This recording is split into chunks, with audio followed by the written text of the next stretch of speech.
Pleased to be joined now by NFL Network analyst, former NFL running back. It is Maurice Jones-Drew, kind enough to join us as we dissect the Bills' schedule, and we know there's a big one right in the front of the line in the kickoff game, not only for the Bills and the Rams, but for the entire league, Thursday night from SoFi Stadium on September 8th. And MJD, you spend a good amount of time out there. You reside out there. You keep an eye on the Rams, I surmise. So it's been an interesting offseason for them because there have been some big name subtractions, and we'll get into the whole Von Miller thing in a second. But I think because of the Von Miller thing clouding everybody's view here in Buffalo, Robert Woods is traded to Tennessee. There are some other guys signed away from them, like Darius Williams, who's a really good corner, who's played opposite Jalen Ramsey. I know they've signed some big names also, like Allen Robinson and others. How is the balance of the equation weighing out for Rams fans in terms of what they've lost and what they've brought in? Well, I think a lot of it is, the Rams have done an awesome job of developing young talent. A lot of guys, like you said, Darius Williams, a guy that got off the practice squad of the Baltimore Ravens probably like 3 or 4 years ago, developed him, and he ended up becoming a key role, a key player in their Super Bowl run. The year before that, he was a key player, had an awesome year at corner. So they develop. They do not believe in the first round, second round picks. They rarely have a third round pick here and there. Most of the time, those are compensation picks, but they draft guys and they develop them. And they put those guys around starters or stars like obviously Jalen Ramsey and Aaron Donald. Now, I think the NFL got it right by putting the Buffalo Bills against the Rams because they're probably the most talented roster in the National Football League. And going against the defending Super Bowl champion. And the last time they played, let's remember, that was an epic game up there in Buffalo where the Bills jumped out to a big lead and the Rams came scratching back and they ended up pulling it away and getting a victory at the end. And so it's always been a competitive thing. And then you have to add the Von Miller piece in there as well, where Von chose the Buffalo Bills and that beautiful destination over Los Angeles. And so that had a lot of people upset as well. So there's going to be so many storylines, but at the end of the day, it's going to be Josh Allen versus Matthew Stafford. And whoever wins this game, we know the national media is going to kind of decide, like they always do, how the season goes from there. It's interesting because the Rams, you're right, the Rams have a total disdain for high draft picks because so many times, and even on the best years, whether those guys are good or bad, it's a coin flip. If you have 3 first-rounders, like quote-unquote, 1.5 of them will be a flop. It won't be worth that pick. Same thing with the second round. And most teams go the opposite way. They want to get like 50 draft picks and hit on 25 of them. The Rams just take 4 and just hit on 2. And if they get some good return for the trade of their first and seconds, that they're going to live with all of that. This opening game that we're talking about, the Bills are probably going to be looking to get some contributions from guys they did pick high at the front of this draft. Kaiir Elam, the corner, you can bet he's going to be starting. He's going to be plugged in and go. James Cook, the running back from Georgia, who, you're a running back. You played running back. You know how hard it is or what it takes to come in first year and be given the rock on a number of occasions in tough spots. So it's a different philosophy. You're right. But the Bills seem to have that philosophy. Listen, we're going to pick these guys and we're going to plug them in and play them. What are your thoughts on those two philosophies? You've seen the Rams win a world championship that way. And then, the Bills walk in where they've got a ton of guys on their roster that got picked high in the draft and are still on the field for them. Well, I think there's a million ways to skin a cat, right? However it works, right? So for the Rams, they believe instead of it being a 50-50 shot at a late round pick, being a starter for you, we'd rather trade that away and get Matthew Stafford, a guy that we know can play, or Jalen Ramsey, a guy that we know can play. I think for the Buffalo Bills, they've done a phenomenal job. They didn't need to. They drafted Josh Allen. 10th overall a couple years ago. You saw the way he's progressed. They've needed to add to that running game because Josh Allen, if I pay you $250 million, I can't have you being our starting running back and quarterback, right? You can't lead us in rushing and throwing the football. So you add in Cook, James Cook, and really his ability is more out of the backfield than it is from obviously the eye or dotted behind the quarterback. So they're building to what they do best. Now, when you play that cover 2, yes, you could play a young corner in that because you're playing cover 2 and you're trying to affect the quarterback with your pass rush. Well, I can draft a young corner and start him because I have Von Miller and that rotation of defensive linemen that we've seen the Buffalo Bills have. So it's all predicated off of what your roster looks like. And I think the Buffalo Bills have done a great job over the years, really since, was it Brandon Beane's been there, right? Yep. Right. Since he's been there, really building this roster up from guys from Carolina where he was to draft picks, to free agents and trades. I mean, getting Stephon Diggs was a huge get for them, right? Being able to make that trade and to pull that off. So those are all things that you have to do to build and try to build your roster. And for the Rams side of it, they believe, look, we want to develop our young guys, but we don't have time to develop. You don't really have a lot of time to develop in the National Football League if you're expected to win year after year after year.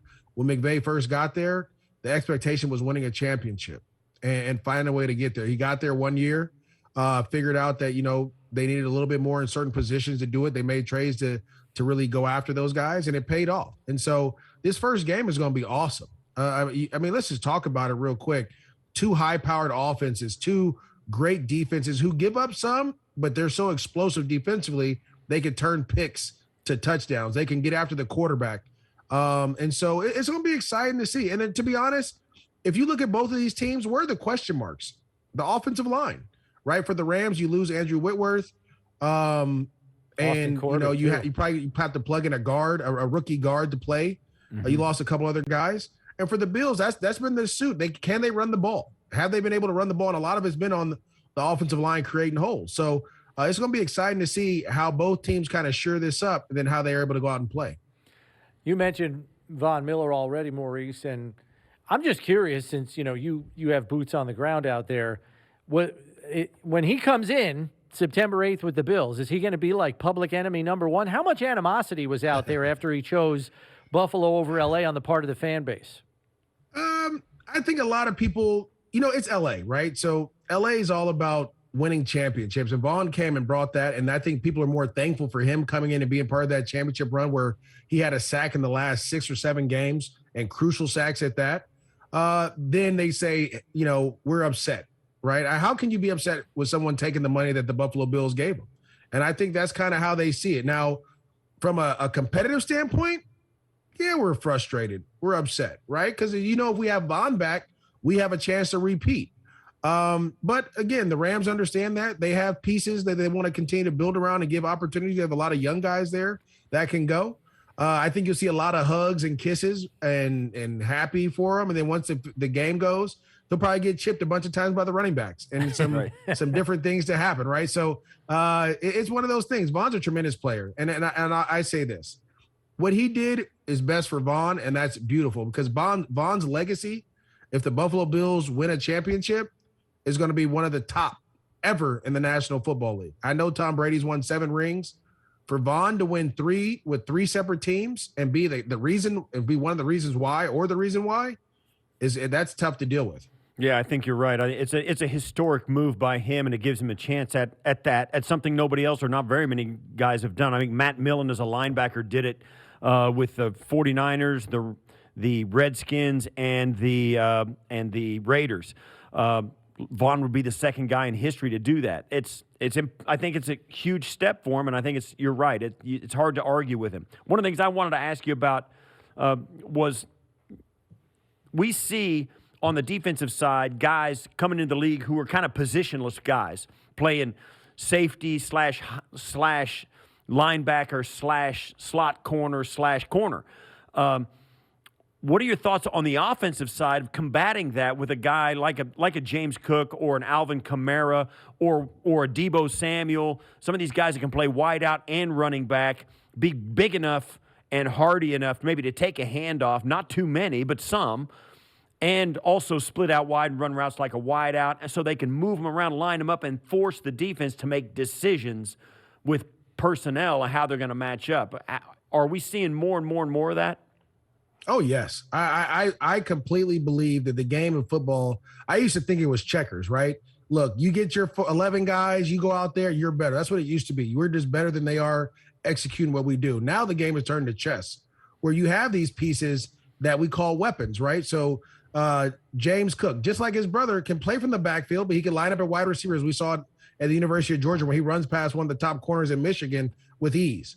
Alvin Kamara, a guy that you can put in the slot outside. You don't know where they're going to be. And what that's come to is you have pieces that are different than tight ends, right? If you look at the tight end position, it's always been a tough mismatch because if you come out in 12 personnel, you don't know if you should come out with 3 linebackers or if you should come out in sub packages or however that fits. And so I love to see guys being utilized in different aspects. Christian McCaffrey was one of the first guys that did it in college at the University of Stanford, where they put him out in the slot. He ran routes. You see the Niners do it with George Kittle. Obviously, the Chiefs do it with Travis Kelce. They put them all over the field, and it forces the defense to really show their hand and what covers they're in. Are you in man or zone? What kind of zone are you in? And so those things happen. And I love that the NFL is kind of going that way, where college has kind of been that way for a little bit. And like you said, you're starting to get those hybrid guys. There's a kid, I forget his name. I really can't pronounce his name, but he went to Notre Dame. He was a safety, but he's with the Browns. He can play linebacker. Yeah. Jeremiah Owusu-Koramoah. Yeah, exactly. Yes. Now the defenses have pieces like that can cover these guys, right? Right. And so as these things start to change, and this comes all the way from high school, right? High school has guys like this that you move all around. They go to college and do the same thing. And now the league is starting to adjust to these players. And I love to see that. And I love to see any running back touch the ball, because we are the biggest mismatch on the field, as you guys know. I'm not a big I went to school and I majored in some accounting a little bit. I know this: the running back is the best investment to a quarterback, because if you throw us a 5-yard pass, we could take a 60 for a touchdown, and there's nothing easier than that for a quarterback. Right. Yeah, quarterbacks, they still get credit for all those yards you run. Right? Yeah. Exactly. I did want to get your thoughts on the Bills' running back contingent as it currently sits. So we've already talked about James Cook. You still have Singletary, Zach Moss, who still wasn't right with his ankle after breaking it in the playoff game against Indy the postseason prior. And then you've got the veteran Duke Johnson here also, who's got a pass-catching resume that's pretty impressive. How do you see that kind of shaking out, knowing those backs like you do? Well, I think, this is the NFL. The best player is going to play, right? And I thought Devin Singletary did an amazing job with his ability. He's so elusive in space. Never the first guy tackles him. And when they started running and giving him the ball towards the end of the year, you started to see his production go, right? And I think a lot of it was being committed to running the ball, being okay with having 3 yards or 4 yards. And that's tough to do when you have a quarterback. When he scrambles, you do a quarterback run, he gets 15 to 20. But sometimes efficiency helps out in the long run. It takes a lot of hits off your quarterback. It allows your quarterback to rest a little bit more as well. I think, again, Singletary has a very similar skill set to James Cook, just not as fast. Just like Duke Johnson has a very similar skill. All those three have a very similar skill set. I just think the speed is with James Cook, so you're going to see that home run hitting ability. Now, Zach Moss is different. And I was really kind of confused with why he wasn't being utilized. And obviously you said his ankle was hurting or he wasn't really recovered from it. So that makes sense. But his ability to break tackles and run in between the tackles and be that force that you need, that physical nature that you need as an offense, is going to be used, right? You're expecting the Buffalo Bills to have home playoff games again. You're going to need this guy in the cold running through people. You're going to need this guy to close out games in the playoffs instead of using your quarterback. So he's gonna have a role. I don't know how big it will be. I don't know kind of what they're gonna do. I know their running back coach, Kelly Skipper, was the one that coached me at the Raiders, so I know he's gonna utilize these guys in all different facets. But I can tell you right now, Zach Moss is gonna be their closer, as he should be. That's what you drafted him for. He's a one-cut runner. Reminds a lot of people of Marshawn Lynch with his running style. Devin Singletary is more of a slasher. I think James Cook is more of your home run hitter, a guy that you can put all over the field and stretch the defense vertically and horizontally. And I think Duke Johnson brings a competitive nature in there with the protections and the blitz pickup, as well as a guy that you can count on in a crucial situation. So they have a great stable of backs there. It's just, again, these guys are going to have to compete to better each other and then be able to utilize that on the football field. One of the things you said earlier that we hear everybody talk, we have offensive linemen on the show, we have running backs on the show, and like yourself, they all say the same thing. If you want to run the ball well, you got to keep running it. You got to hand it off, even when it doesn't make sense, or even when you haven't been successful. You got to get your offensive line into a mindset of going forward rather than backing up in pass protection. You got to give the defense a chance to understand. They got to get ready for that. And your back has to get a feel for the guys up front, how they work. All of that stuff goes into the mix of a really good running game. It's almost the point now where the NFL atmosphere offensively is like, we run the ball because once in a while we need to, right?